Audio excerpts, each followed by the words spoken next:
स्वागत है आपका रूबरू में आपके साथ। मैं हूं नगमा खान। हमने 3 दिन पहले जो रिपोर्टिंग बताई थी शांति नगर में, जो गांव देवी नगर है वहां की, जहां पर टॉयलेट नहीं थी, वहाँ के लिए हम आज यहाँ पर हमारे साथ भावना तिवारी जी आई हैं उन सारे लोगों की समस्या को लेकर कि किसी भी तरह से इस चीज़ का हल निकले। हम आए हुए हैं, आज कमिश्नर से मिलने आए थे और जो हमारे मेयर थी उनसे। तो आइए देखते हैं कि वो भावना तिवारी जी मिली हैं और वो उन्होंने क्या बात की है और क्या कहा है उनसे मेयर ने। आइए मिलते हैं। भावना जी, आप मेयर जो हमारी ज्योत्सना हसनैन जी है उनसे मिल के आई हैं, तो उन्होंने क्या कहा आपसे? ज्योत्सना हसनैन जी ने कहा कि हम आपको बाथरूम बना के देंगे। हम बोल रहे हैं, हम मना ही नहीं करते हैं, बट उनका कहने का ये मतलब है कि आप जगह हमको दो, आप हमें जगह दीजिए, हम आपको अपनी नीति से बाथरूम बना के देंगे। अब ये जो जनता है जो आज स्लम में रह रही है, इनको खुद को रहने की जगह की प्रॉब्लम है। ये कहाँ से बाथरूम के लिए जगह दी है मुझे समझ में नहीं आ रहा, जबकि ये तो पूरा राइट बनता है सरकार का, ये पूरा राइट बनता है महानगर पालिका का। नहीं तो रेलवे ने उसको तोड़ा था प्लेटफॉर्म बनाने के लिए। अब ये 3 साल हो गए, उधर कुछ घर भी थे, 20 से ज़्यादा ये लोग घर बोले। जिस तरह से मैंने रविवार के दिन उसकी रिपोर्टिंग की थी उस एरिए की, तो मुझे तो खुद समझ नहीं पड़ा था कि घर इनका शुरू हो रहा और ख़त्म हो जा रहा, इतनी परेशानी हो रही थी। और कीचड़ नाली पानी जो था वो तो था ही, और इन लोगों ने उस दिन मुझे ये भी बताया था यहाँ सफाई भी नहीं होती है। तो ये तो है ही परेशानी, लेकिन अब ये वाली है कि जगह अगर उनको लानी ही होती तो वो इतने छोटे छोटे घर में रहते ही कैसे? तो ये सारी चीज़ें ना मुझे समझ के बाहर हो रही है ये बातें कि आज जहाँ सोच वहाँ शौचालय। हमारे पंत प्रधान मोदी जी का ये नारा नहीं है, उन्होंने एक अभियान छेड़ा था जो आज पूरे देश में, पूरे खेड़े गांव में, हर जगह उनका ये अभियान पहुंचा। जहाँ पर लोगों को शौचालय के बारे में पता नहीं था वहाँ पर भी उन्होंने किया। ये हमारी मेट्रो सिटी मीरा भाईंदर है, जहाँ कहा जाता है कि पूरे देश में नीट एंड क्लीन में गिनती होती है। तो वहाँ पर इन लोगों को, इन महिलाओं को, इन बच्चियों को, सबसे बड़ी बात है बच्चियों की, तो उन्हें आज बाथरूम नहीं है, शौचालय नहीं है। जो वहाँ पर सुलभ शौचालय बना वहाँ पर 5 रुपया लगता है पर पर्सन। अब ये इनके पास रोज़गार नहीं है, कोरोना के बाद तो अच्छे की बुरी हालत है। तो अगर घर में 5 से 6 लोग हैं, उनको भी 5-5 रुपया दे के जाना होता। अब दिन में कितनी बार जाना पता नहीं, तो दिन का 50 रुपया तो पकड़ ही लो। तो 50 रुपये या तो ये शौचालय में भरे या कुछ खाएं। ये मुझे आज मैंने कुछ उम्मीद के साथ यहाँ आई कि मुझे कुछ सुनने को अच्छा मिलेगा, बट इनसे तो मुझे यहाँ पर सुनने मिल रहा है कि आप जगह दीजिए, हम आपको बना के देते हैं। मतलब ये पब्लिक जो रह रहे इनके पास तो इनके घर तो शुरू होते ख़त्म हो जाते हैं, ये शौचालय कहाँ से दे? अब जिनकी जगह है या तो उनसे बात करनी होगी, भाई आप इतनी बड़ी आबादी बसा के रखे हो तो इनको शौचालय के लिए भी जगह दो, कुछ करो। अब आगे अभी आपने क्या सोचा? अब इसके बाद कौन सा स्टेप लेंगी? अब यही स्टेप लूँगी। इन्होंने बोला जगह चाहिए, तो देखिए मैं आज भी बोल रही हूँ, मेरे समझ के बाहर है कि ये पब्लिक बेचारी या तो घर तोड़े या किसी का घर छीने या किसी से जबरन करे तो ये बना के दे। अब दीदी तो आप दोगे, पर जगह, मैंने ये कहा उनको कि जगह की व्यवस्था भी आप करिए, तो ये बोलते हम जगह की व्यवस्था कहाँ से करें? जबकि सुनने में आया कि वहाँ पर 3-3, 4-4 नगर सेवक है। कुछ नगर सेवक नहीं है वहाँ पर, सुनने में नहीं आया, है वहाँ पर 4, और वहाँ सभापति हैं। तो ये तो उनका भी राइट बनता है भाई, वो भी एक महिलाएं हैं, तो महिला कहाँ जाएगी? बच्चियों की बात है, गर्दुल्ले लोग, नशेड़ी लोग वहाँ खड़े रहते हैं। कल बच्चों के साथ कुछ भी गलत हरकत होती तो इसका जिम्मेदार कौन?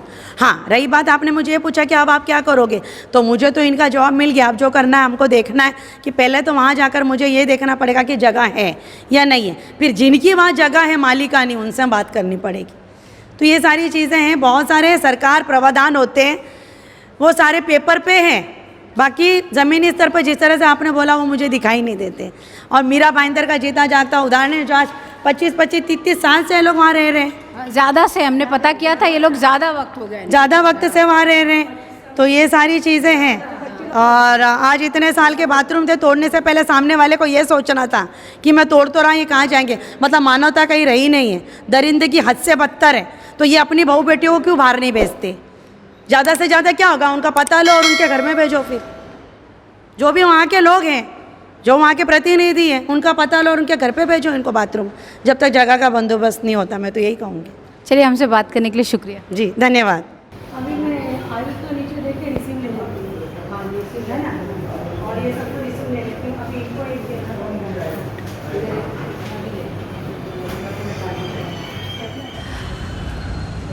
अभी यहाँ पर जो बस्ती के लोग थे वो मिलने गए थे और जो यहाँ पर ये बांध काम के अभियंता है दीपक खाम्बी साहब, उनसे भी मिलने गए थे। देखते हैं आज उन्होंने उनसे मुलाकात की तो उन्होंने क्या बोला। आपका नाम क्या? काजल। काजल, मुझे बताओ ना, आप मिलने गई थी उनसे तो क्या जवाब दिया उन्होंने और आपने क्या उनसे कहा था? मैंने उनसे बोला कि हम छोटे छोटे बच्चियाँ कहाँ जाएंगे बाथरूम के लिए इतनी रात रात को। तो उन्होंने बोला कि मेरे से क्वेश्चन मत करो। अभी मैं जनता से पूछना चाहती हूँ, उनसे क्वेश्चन ना करे तो किनसे करें? आपने बताया कि हम इतने परेशान हैं, ये सारी सब बताए कि इतने परेशान है, वहाँ रात को हम कैसे जाएंगे, वहाँ चर्ची गंडे सब लोग वहाँ पर ही रहते हैं। तो हम छोटी छोटी बच्चियाँ जो जवान हैं उन लोग कहाँ जाएंगे? मुझे ये बताइए, जब ये तोड़ा गया था तब आप लोगों ने आवाज़ उठाई थी कि आवाज़ नहीं? उठाई थी। तो तब कोई आया था, कोई सोशल वर्कर या कोई नगर सेवक ऐसे नहीं आया। या रेलवे से कोई ऐसा आया था कि पहले हम आपको टॉयलेट बना के देते फिर इसको प्लेटफॉर्म को कोई बनाते? नहीं, ऐसा कोई नहीं आया। हाँ, बोलिए। अभी मैं यहाँ के बांधकाम अभियंता दीपक खाम्बी जी से मिली। एक इंसान को भरोसा रहता है कि चलो महिलाएं हैं तो महिलाओं की बात सुन के तो थोड़ा बहुत समझ में आएगा, पर जिस तरह का उनका एटीट्यूड था ना बात करने का, तो उन्होंने सीधा ये बच्ची ने इतना ही पूछा कि सर अगर नहीं बाथरूम बन के हुआ तो हम कहाँ जाएंगी, हम क्या करेंगी। उस व्यक्ति का बात करने का ढंग इतना गंदा था कि ज़्यादा क्वेश्चन करने की ज़रूरत नहीं है। क्यों पूछ रहे हो मेरे से सवाल? मैं तुमसे ये सवाल पूछना चाहती हूँ, खाम्बी जी कार्यकारी अभियंता, तुम्हारी बहन बेटी को अगर बाथरूम जाना पड़ेगा तो क्या रोड पे बिठाओगे? तुमसे तुम्हारी बहन बेटी ने सवाल कर लिया कि मैं कहाँ जाऊंगी, तो क्या तुम क्या बोलोगे, उसको नंगा करके बिठाओगे क्या? तो ये किसी की बच्चियां नहीं है। जब पंतप्रधान मोदी जी ने, बीजेपी की सरकार है हमारी महानगर पालिका में, जब बोला जहाँ सोच वहाँ शौचालय, तो तुम भी यहाँ के कार्यकारी अभियंता हो, बांधकाम अभियंता। जब ठेकेदारों से पैसा लेते हो तभी तो नहीं पूछते हो कि इतना सवाल क्यों पूछा जाता है? जब अवैध काम की बात आती है, जब तुम्हारे पैसा लेने की बात आती है, ठेका लेने की बात आती है, तब तो नहीं पूछते क्यों सवाल पूछ रहे हो? एक बच्ची ने अपने हक की बात करी, एक मर्यादा की बात करी, हाँ, तो तुमने बोला ज़्यादा सवाल करने की जरूरत है, तो तेरे को भी कुर्सी पर बैठने की जरूरत नहीं है। हम हैं तो तू है, हम नहीं तो तू नहीं है। एक तो तुम लोग अंदर बाइट लेने नहीं देते हो, एक वीडियो बनाने नहीं देते क्योंकि तुम्हारी पोल खुल जाएगी। मैं चाहूँ तो वहाँ तुम्हें बराबर कर सकती थी, पर तुम्हें गवर्नमेंट सर्वेंट हो इसलिए मैंने ज़्यादा बोला नहीं। पर कुछ भी बात, जब इतने बड़े कार्य पे बैठे हो तो सोच लगा के, दिमाग लगा के बात कर कि अपनी बहन बेटी को तू रोड पे बिठाएगा क्या? तो ये बच्चियाँ जाके रोड पे बैठेगी। जो हमारा हक है वही हम लोग ने बोला, मैंने बोला था।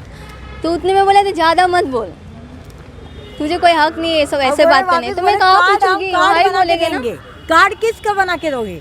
25 रुपया होगी, हमको इतना, हम लोग तो कमाते नहीं। 25 रुपया कार्ड बना के दोगे, फायदा किस बात? बंद हो जाता है बाथरूम, बाद में कहाँ पर जाएंगे? बोलता यादी निकालो, यादी ला के दो, तुम लोग जितनी पब्लिक है तो मैं तुमको एक कार्ड बना के देता हूँ, महीने का 25 से 30 रुपया लगेगा। मतलब भिखारी कटोरा लेके तब भी तो खड़े ही है ना। महीने में तो परेशानी तो वैसे ही रहने वाली, महीने भर में तो खड़े रहोगे। अरे जिनको खुद को जरूरत है तुमको 25-30 रुपया लेंगे, थू है तुम्हारे ऊपर, तुम्हारी सोच कहाँ जाती है? मतलब तुम इनसे पैसा खाओगे। इसलिए इन लोगों से बात करके मतलब नहीं, इनको अपने हक के लिए खुद आगे आना पड़ेगा। इनके सामने गिड़गिड़ाने का कोई मतलब नहीं बनता। नगमा जी ये जब बोलते कि जगह तुम दो, अरे जगह इनके पास होती तो तुम्हारे पास क्यों आते? या तो एक काम करो, तुमको जगह ही चाहिए, उनके घर में बाथरूम बना के दो ना, इनके घर में बाथरूम बना के दे दो, तुम टांकी आप लगा दो, एक बाथरूम बना के दे दो सबके घर में। वैसे भी अभियान छिड़ा हुआ हमारे केंद्र सरकार में, इम्प्लीमेंट करो, हम लोग के घर में बना के इम्प्लीमेंट करो ना, बात खत्म। बराबर। और जितने नगर सेवक है उनको बोलो, आप सभापति तो बन गए, हमारा काम भी तो करके दो। सबसे पहला काम हमारा करो, जिस तरह से तोड़ा उस तरह से बना के दो। धन्यवाद। देखा, अभी हमने आपको दिखाया कि जो भावना तिवारी सोशल वर्कर है, उन्होंने इस मुद्दे को उठाया है कि किसी भी तरह से गांव देवी नगर वालों को वो शौचालय का इंतज़ाम करके देंगी। और हम भी, हमारी भी यही कोशिश रहती है, जहाँ भी हम रिपोर्टिंग करते हैं कि अगर ऐसे कहीं लोगों को तकलीफ़ है तो उसका सोल्यूशन ज़रूर निकले। चलिए मिलते हैं फिर ऐसे ही किसी मुद्दे के साथ, तब तक के लिए शुक्रिया।